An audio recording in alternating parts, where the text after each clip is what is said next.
This is another Seeking Zion production. I examined my Ancestry.com family tree, and what I found was that there are 921 people connected to my tree. It took me to a place of concern. Did my ancestors go through many of the hardships that Africans faced? The dogs, rape, incest, and the degradation of slavery. While many DNA tests share their assumptions of who we are as black families in white America, and tests such as Ancestry.com and 23andMe states that I am DNA related to over 1,200 people that I do not know. This video is for those that I do know and the institutional structures of oppression that I recognize that were forced against them in their era of time. We start with Lily Britt, the daughter of Thomas and Queen Victoria McCraney. My maternal great-grandmother, Lily Britt, was born in 1894 in Alabama. She was a wife and a mother of 15 children. Imagine being raised in a time of John B. Knox of Anniston, as he pointed out the ongoing race conflict in state politics. Explained that the foremost objective of convention was to establish white supremacy in this state. The delegates accomplished that by producing a document that effectively disfranchised blacks along with poor whites. Lily is pictured here with some of her children. Her relationship with her family was patented after the matrilineal kinship. I realized during my research that many of Lily's sons that went off to war had never returned or had died under mysterious circumstances. Geneva Haynes Murray, my paternal grandmother, was born in Gainesville, Florida, the same day as the gruesome burning of Ted Smith in 1908. Ted Smith, aged 18 years old, was accused of raping a white woman in Clinton, Texas. He was arrested and brought to jail in nearby Greensville. A mob took him from his cell at 8 the next morning.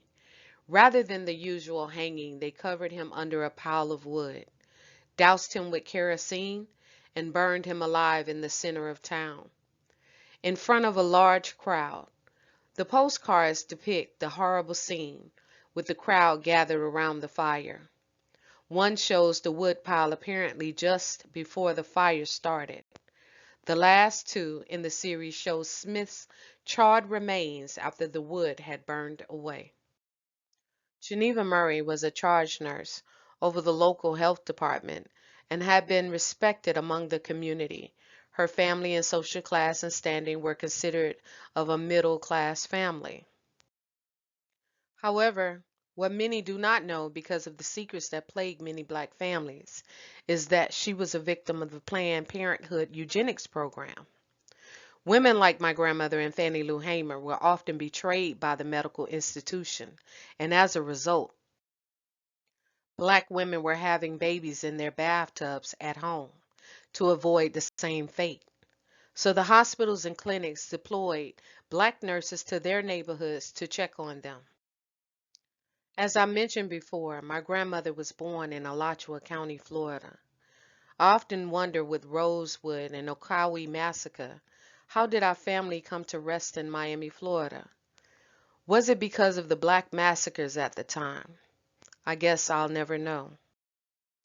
My mother is Simonia Baldwin.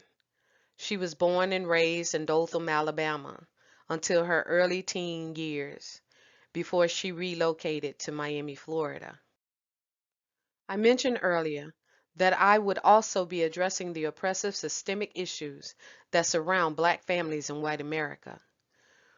World War II had ended 10 years before the birth of my mother, and what had remained in Alabama was segregation, Jim Crow laws, racism, and death if you were black.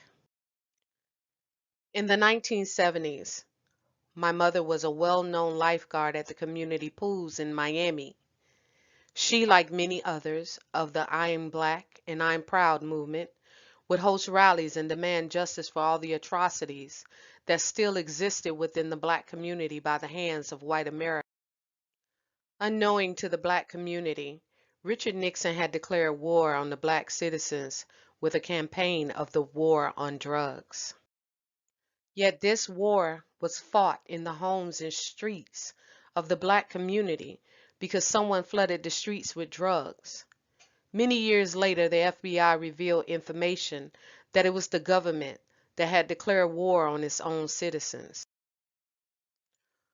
On May 1st, 2000, my mother died at a hospital in Miami, and it was through the autopsy report that I had learned that she was an avid heroin user and had died from AIDS in relation to HIV from continuous drug use and needle sharing. What does it mean to be black in America? What does it mean to be a black family in America? It means we must survive and pay attention to the institutions, structures, and systems of oppression that are created with every generation to destroy our future generations. Rest in power to the ancestors. Black Families in White America by Andrew Billingsley. This has been another Seeking Zion production.